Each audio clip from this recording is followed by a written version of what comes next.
In the second half of the 16th century, Renaissance fashions of the estate of Lithuanian rulers became popular throughout a wide range of social strata. Expression of Lithuanian Renaissance architecture and art almost never lost the connection with the old Gothic culture, though it was modernized by influences of Central and Eastern European countries.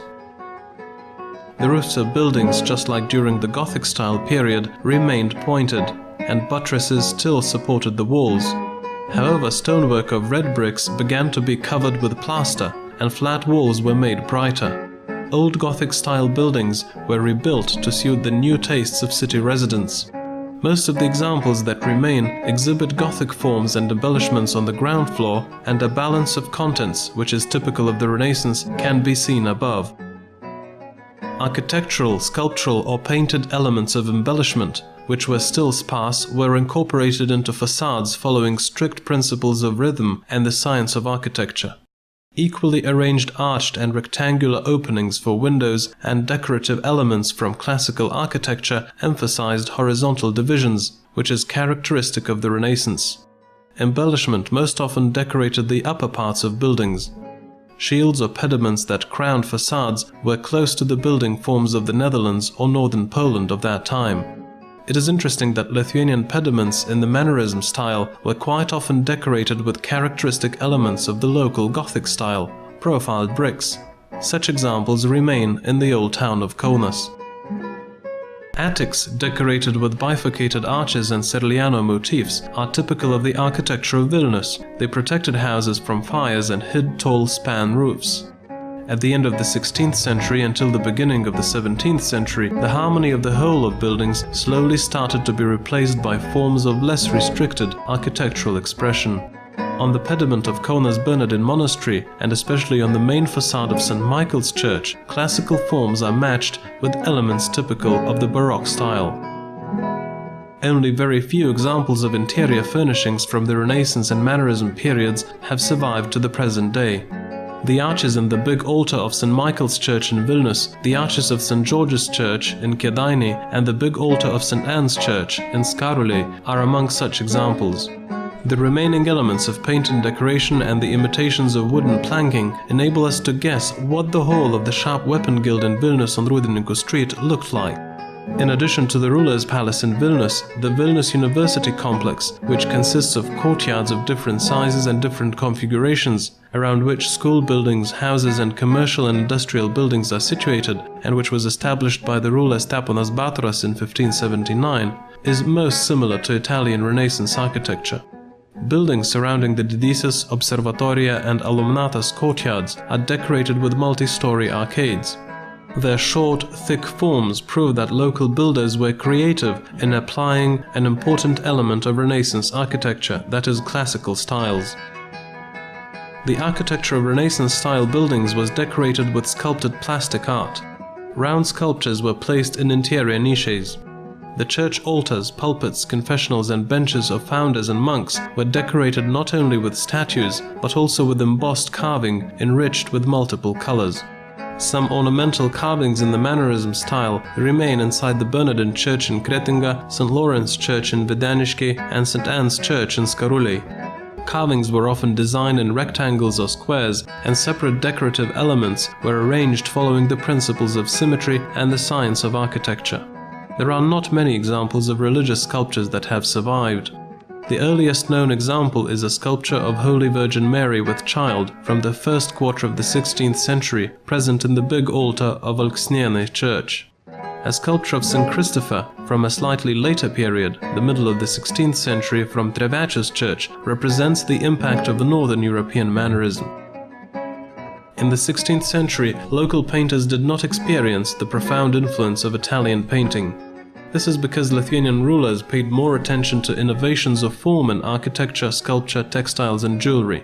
In Lithuanian painting, in addition to the elements of Gothic painting and subtle influences of Renaissance art spreading from Italy, the traditions of Byzantine artistic style were also present. Painters who worked in the territory of the Grand Duchy of Lithuania represented different schools. Mostly church paintings and portraits were painted. Images and paintings depicting different events in the life of Holy Mary are especially popular in church art. Monastery life spread themes portraying the Mother of God in the 16th century. Images of saints and martyrs, painted in the Mannerism style, can be found in monastery art. The benches of the Kretinga Bernardine Church, painted and carved in the first half of the 17th century, are great examples of local artistic creation.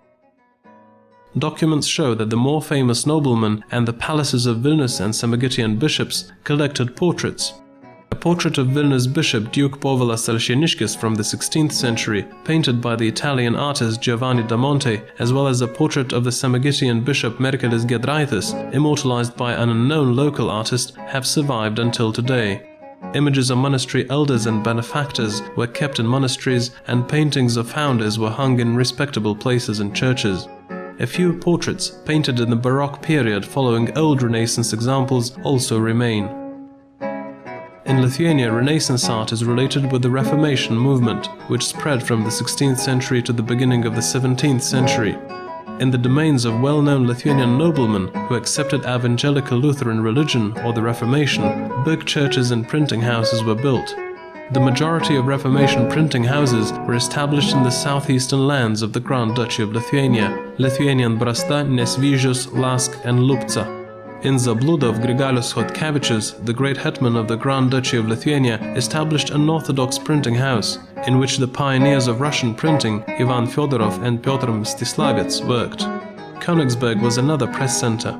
In 1547, Protestant intellectuals of the Grand Duchy of Lithuania, who clustered together here, published the first Lithuanian book, Katekizmas, the Catechism, by Martynas Mažvydas. Moderate decoration was characteristic of books that were published in Königsberg. Most often they were decorated with borders and initials. German printers worked in this city. Jonas Bretkūnas' Postil was one of the most ornate books published here. The centers of publishing in the Reformation were based on Western book publishing traditions.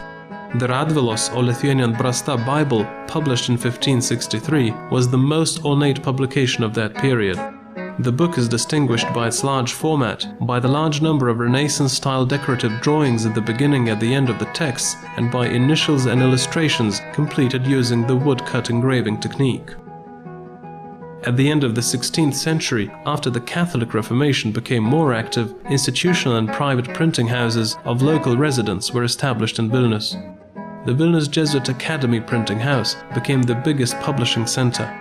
At the end of the 16th century, the first Lithuanian books in the territory of the Grand Duchy of Lithuania, Mikalojus Daukšas Postile and Katekizmas, were published here. Looking at all the publications of the Grand Duchy of Lithuania, printed in the printing houses in the 16th century, it's not hard to notice that Renaissance-style books were distinguished by their moderate decoration, consisting of small elements, decorative drawings at the beginning and the end of the texts, vignettes, initials, and fonts. During the second half of the 16th century, a title page designed for publication information and decoration of the book began to be used. In the 16th century in Lithuania, graphic inserts, which developed the portrait genre, appeared in Lithuania as well. Among them we find the portraits of Žygimantas the Old, Žygimantas Augustas and Stanislovas Sabinas, a high official of Vilnius and manager of a mint. At the end of the 16th to the beginning of the 17th century, in the Grand Duchy of Lithuania, the principles of the Renaissance and Mannerism still dominated, though this was the period when the sprouts of Baroque style began to appear. The Nesvyžius Jesuit Corpus Christi Church, designed in 1586, is considered the first of the Baroque-style churches.